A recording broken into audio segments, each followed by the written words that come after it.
Hello Sagittarius, this is Inspire 2016 with your weekly tarot reading for the week commencing the 7th of October until the 14th of October 2024.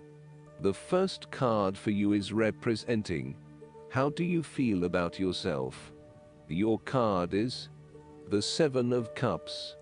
Although dreaming is beautiful and provides inspiration for action, you must at some point begin to build those castles in your real life.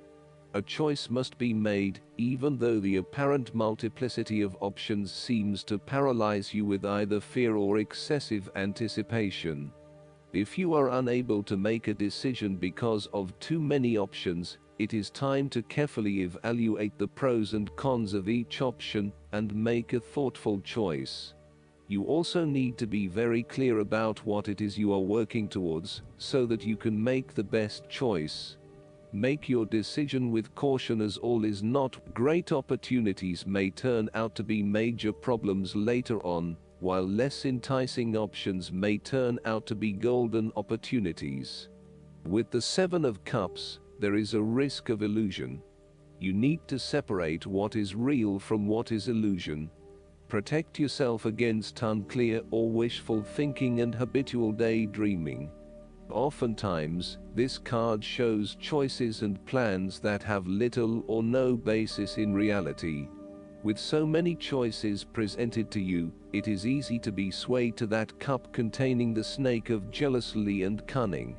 Since this card is from the suit of cups, the temptation is likely to be sexual or emotional in nature, the one-night stand, the extramarital affair, and all those other things that seem innocent and pleasurable at the time they are undertaken.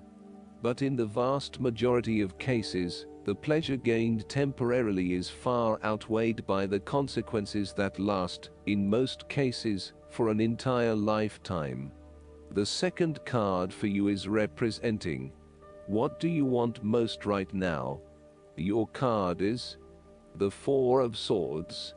What do you want most right now is a period of rest and recovery after a time of challenge, with the promise that, once recovered, you can and will return to the challenge. In the meantime, the Four of Swords provides a new challenge to stay silent and inactive. This is the time to build up your mental strength. Meditate and spend time in a calm atmosphere. You need to replenish your strength and spend time in spiritual thinking. You need to rest and relax. The Four of Swords is a reminder that after every crisis and before every new challenge, there is always a time of relaxation and contemplation.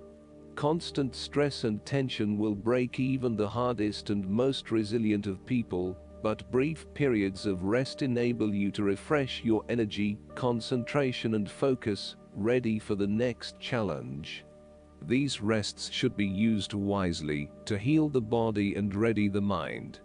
The Four of Swords is also a sign that you can stop worrying, put down your defenses and take a breather from the chaos around you. For the moment there is a truce, and you can catch your breath without being attacked again. However, bear in mind that a truce and peace are not the same thing. The Four of Swords is a guarantee that challenges will return to your life as soon as you are ready to face them, so make the most of the stillness and quiet you have earned, but never lose sight of the fact that the battle is not yet over, and that there is still work to be done. The third card for you is representing your fears. Your card is the Nine of Wands. You may be afraid and hesitant to make a long-term commitment. You may be feeling as if life is all work and no play, and you may feel overcome by responsibilities or a lack of support from those around you. You may also be lacking the necessary resources, such as finances, skills or time, in order to deal with the challenges head-on.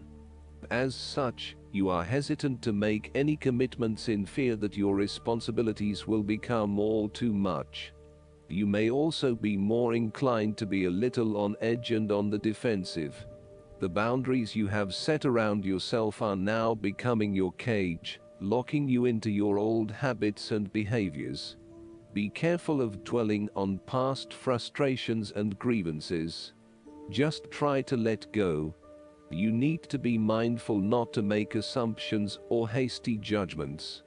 Lighten up a little and return to the Eight of Wands, where you take life as it comes in all its various forms. Go with the flow and release yourself of the pressures you are feeling. A holiday or a break might do you some good, where you can re-energize and rejuvenate yourself. Sometimes, the Nine of Wands can indicate extreme paranoia or even schizophrenia. You may feel as though you are constantly under attack or are being watched. Oftentimes, this is indicative of a fear from within, rather than an actual external threat. Counseling or psychological help is advised.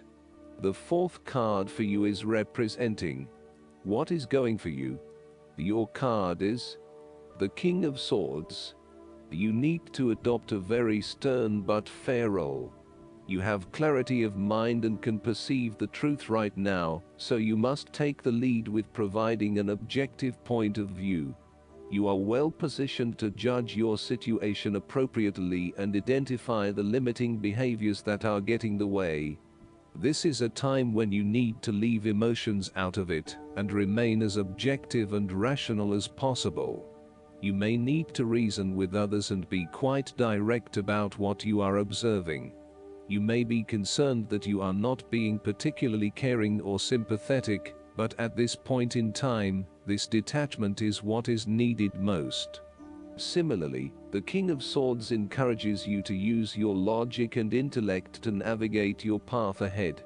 You will need to get to the heart of the matter, make firm and well-researched decisions, and ensure that you are firm but fair in your dealings with others.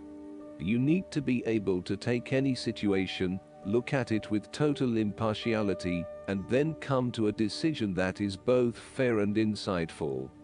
Oftentimes, the King of Swords represents a professional advisor, such as a solicitor or attorney, financial advisor or taxation consultant. This advisor has a solid reputation and a vast amount of knowledge in his particular field, and will provide you with objective, well-researched advice about your own situation. He is completely impartial, and will draw upon his experience and his innate knowledge of the rules, systems and structures that are in place.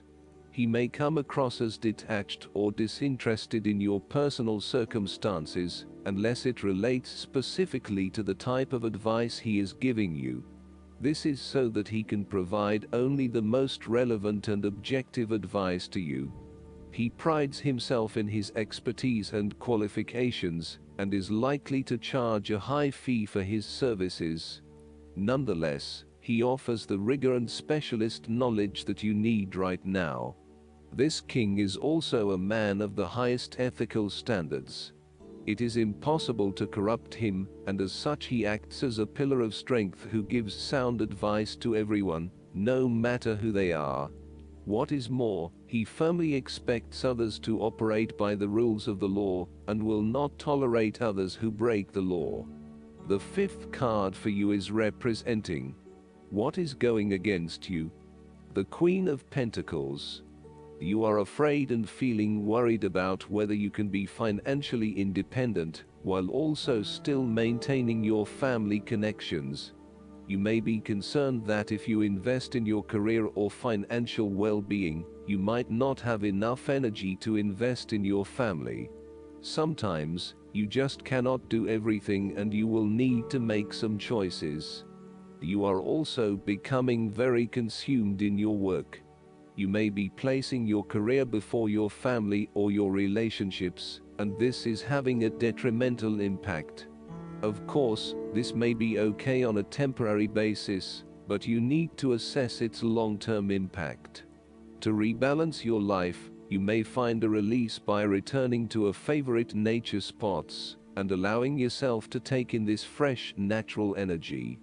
You may also find that you become a bit of a homebody and somewhat isolated from others.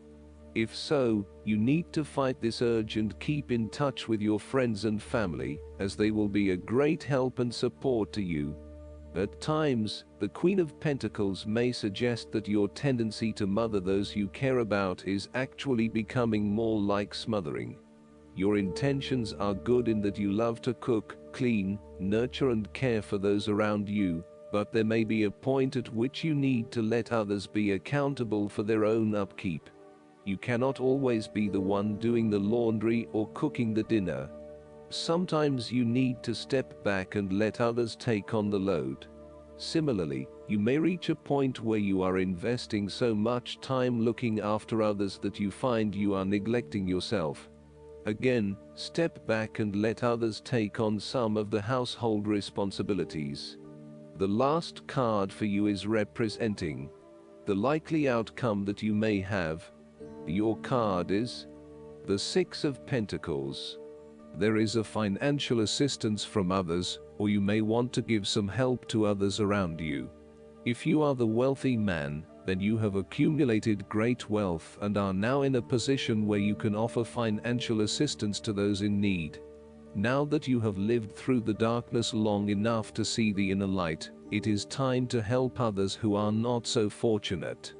Consider giving to charity or reaching out a helping hand to someone who needs your support. The generosity of the Six does not limit itself to money and material things. Giving of your time or your wisdom is often just as spiritually fulfilling as giving away money or gifts, and the intangible gift of your presence is received just as well, if not better. You may also be inclined to make a loan to someone, on the premise that they will eventually pay you back once they are back on their feet. This is a loan built on trust and good faith, knowing that if you give something away, it will come back to you. Remember, though, that this is more about a short-term fix, and not a sustainable solution towards self-sufficiency. So, think about how you can financially support your family or friends in a way that encourages them to stand on their own 2 feet eventually. If you are the beggars in the Six of Pentacles, then you may be the recipient of someone else's charitable activities. This will help you to get back on your feet and to eventually repay the charitable organization or individual, either with your time or your restored wealth. You will also need to identify ways in which you can become more self-sufficient in the long run. The risk of accepting charity is that you become dependent on it and cannot look after yourself. Be mindful that you are not becoming submissive or noticeably desperate as a result of the charity that someone else is providing you. Last but not least, the guidance card for you is Release Jealousy. The angels of abundance are reminding you that jealousy is not a necessary or helpful part of your spiritual journey. When we express jealousy, what we're actually expressing is the fear of lack. We may fear that there is a lack of funds, customers, opportunities, or even love. Then, when we see someone else's abundance, we may feel that they are blocking us from receiving ours. The angels of abundance want to reassure you that this is a false fear. God's love and abundance are infinite, and therefore there is no lack anywhere. There is more than enough for each of us to receive what we need for our life purpose. You would not have been brought here to earth if there were not enough tools available for you to succeed in your mission. Please release thoughts and feelings of jealousy and realize that God has a plan for you and that you need only ask for the things you need. The angels teach us that jealousy slams the door on manifestation. Beneath this emotion is the underlying negative affirmation. Why do you have that, and I don't? And so you manifest exactly as you affirm and you don't have it. Instead of being envious of someone else's success, let them inspire you. If they can do or have it, so can you. So can we all. I hope that you enjoy everything, and if you like the reading, just please click subscribe and you will get instant notifications every time we publish a new video right to your YouTube. Thanks.